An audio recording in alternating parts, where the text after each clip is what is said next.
আল্লাহর এক বান্দা ছিল নামাজে সেজদায়। তখন আল্লাহ রাব্বুল আলামিন তাকে ডাক দিয়ে বলে, বান্দা তুই যতই নামাজ পড়, যতই সেজদা কর, তোর জায়গা জাহান্নাম। এই কথা শুনে বান্দাটি বলল, আলহামদুলিল্লাহ। আল্লাহ তখন বলে, এই বান্দা, জাহান্নামের কথা শুনে কেউ আলহামদুলিল্লাহ কয়? বান্দা তখন বলে, আল্লাহ, জাহান্নামের মালিকও তুমি, জান্নাতের মালিকও তুমি।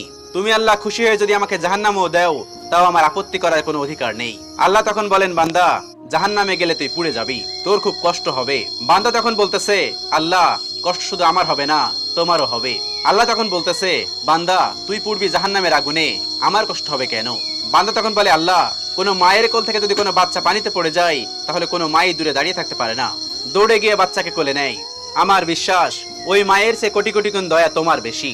আমাকে জাহান্নাম দিলে তুমিও আল্লাহ শান্তি পাবে না। আল্লাহ তখন বলে, বান্দা, এই দলিল তুই কই পাইলি? বান্দা তখন বলে, আল্লাহ, আমাদের জাতির পিতা ইব্রাহিম আলাইহিস সালাম তোমার প্রেম মুখে নিয়ে যখন নমরুদের আগুনে পড়ে গেল, তার আগেই তুমি বলে দিলে